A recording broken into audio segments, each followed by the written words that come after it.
Hola, mi nombre es Miguel Plata. Voy a pues hablar sobre el código de ética y sus puntos relacionados al taller. Entonces, pues primero, mi opinión sobre los principios éticos que presenta la ACM, pues me parecen pues correctos. Esos son los principios éticos que pues prácticamente casi que cualquier profesional tiene que dar, sobre todo un profesional técnico aplicado, ¿no? Como un ingeniero. Y pues toca varios puntos como la responsabilidad, la honradez, la integridad, la justicia, sobre todo habla de eso, ¿no? El respeto y la confidencialidad y la responsabilidad social, que pues me parece que son puntos muy importantes, que pues todo profesional, no solamente informático, te tiene que dar. Aunque hay unos puntos específicos que pues ya pues me han gustado, ¿no? Y creo que pues ya más adelante pues se hablará de ello. Eh, Bueno, la segunda pregunta es que si creo que hay puntos éticos que no se han tratado en estos principios. Yo diría que no, porque al final es un código ética, o sea que es una especie de guía general que se aplica para situaciones generales para un profesional. Entonces, poner casos, o sea, uno diría como que faltan casos muy específicos, pero no tendría sentido en el código de ética. Eh, Diría que pues sí aborda todos los temas que un ingeniero de sistemas o informático pues puede abordar en su vida profesional, ¿no? Así que diría que no, está completo.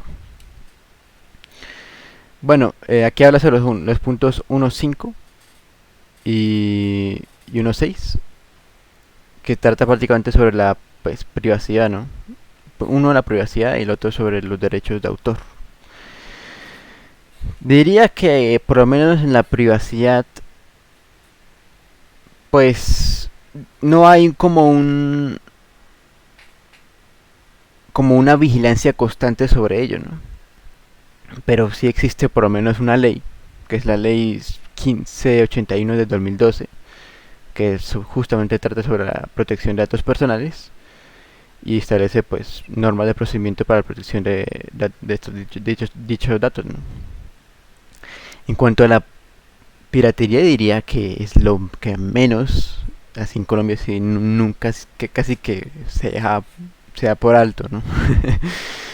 Yo creo que cualquier ingeniero informático ha pirateado pues sus programas de software, ha pirateado, aunque la mayoría, lo bueno es que son de software libre, pero cuando tienen que, a la hora de pagar, a menos que sea una empresa grande, pues no suelen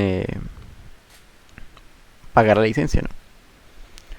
A veces porque no es tan necesario, a veces porque sí, pero bueno, aunque no creo que sea un punto tan importante, pues al final, pues en una empresa sí es importante, pero para uno individualmente diría que pues está bien. Tercer punto, habla sobre la responsabilidad, bueno, el tercer punto, es el cuarto ya, ¿no? La responsabilidad sobre el profesional para hablar sus competencias en Colombia, esto es interesante, ¿no? Diría porque, o sea, habla sobre, o sea, el punto 2 punto, no me acuerdo ya, bueno, un punto, habla sobre que el profesional debe evaluar a sí mismo el, como que en qué eres capaz de hacer y dárselo a saber a los demás, ¿no? O sea, un poco ser honestos consigo mismo, ¿no? Y con los demás. Diría que es... En Colombia se dan muchos problemas, ¿no? Sobre todo en las empresas, sobre todo para buscar el primer ingeniero informático. Como uno tiene una conciencia, ¿no? Ese problema, una conciencia sobre la importancia de poder, de tener un buen grupo de ingenieros para crear un sistema, para mantener un sistema, ha llevado pues a muchos problemas, ¿no? Había varios casos, no creo que es este que sí es este el punto para evaluar los casos. Por ejemplo, le cito, Un ejemplo, aquí tengo un ejemplo sobre pues sobre la DIAN, justamente, que en el 2018 la DIAN sufrió un ataque cibernético que afectó a más de 800.000 contribuyentes y causó pérdidas por valor de cientos de millones de pesos colombianos. Según el informe, el ataque fue posible debido a una falta de medidas de seguridad adecuadas y la falta de ingenieros informáticos capacitados para implementarlas y mantenerlas. Ahí está el ejemplo. Y sobre las graves consecuencias que puede haber, sobre todo aquí en Colombia, ¿no? Aunque pasa muy seguido. No solamente en cosas tan graves como pérdidas millonarias, sino mal manejo de un servidor, mal manejo, o sea, como que no el, el planteamiento no sea adecuadamente, sobre todo para el contexto colombiano, para el contexto pues del ingeniero como tal. Son, a veces los buenos ingenieros se van y los malos ingenieros se quedan, la mayoría, y los que se quedan son pues para ámbito académico, científico, ¿no? Pero bueno, eso ya es otro tema. El siguiente punto es ahora sobre el punto, bueno, justamente lo que estaba hablando antes, sobre que si reconocer los sistemas que se integran en la infraestructura de la sociedad colombiana en específico. Yo diría que no. Es el peor aspecto que hay, que Colombia puede tener, sobre todo en los ingenieros de sistemas, o no solamente de sistemas, ingenieros en general. Un ejemplo que ya le podría dar es aquí, cuando implementaron el sistema de ciclorrutas. Diría que lo implementaron fatal, fatal, no sé qué pensaron.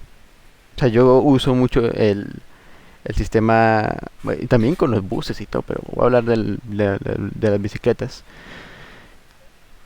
Sobre todo porque esta ciudad, las calles son muy cortas, no es casi todo plano, sino con muchas subidas y bajadas, lo cual hace que pues uno con una bicicleta como casi que imposible andar. A mí me tocó pues prácticamente con mi papá, mi familia, comprar una bicicleta eléctrica. Porque no se podía, o sea, aquí ya la UIS, en mi casa la UIS, no se podía andar en bicicleta porque uno llegaba sudado, casi muerto, ¿no? Era casi imposible. Em, y también pues la anchura de las calles, o sea, como que dijeron, ay sí, pongamos un sistema de ciclorrutas, pero no pensaron en que esto no es Bogotá, esto no es Europa, esto no somos una ciudad plana, somos una ciudad con muchas diferencias de altitud, tenemos unas calles súper angostas, a pesar de que la ciudad va creciendo, como que los que diseñan la ciudad no han querido como que ampliar calles, no han querido mejorar las vías. Y se nota mucho, hay mucho carro, mucho moto y los trancones son cada vez más seguidos, ¿no? Bueno, bueno, el último punto es que si piensa que los ingenieros WIS se sienten identificados o no con el código propuesto de la CM, yo diría que sí. O sea, justamente como que el objetivo de la escuela, ¿no? Es formar ingenieros justos, capaces, eh, que sepan aplicar lo que saben hacer. Y, y diría que sí va como que todo a favor del código propuesto por la SEMA, que diría que pues quisiera que la UIS como que cogiera más, sobre todo los aspectos que cogimos anteriormente sobre el contexto, y eso creo que no lo coge muy bien, pero que los ingenieros deben sentirse identificados, sí, diría que sí. Ese código me parece lo mejor que hay. Así que bueno, aquí termina mi intervención. Muchas gracias.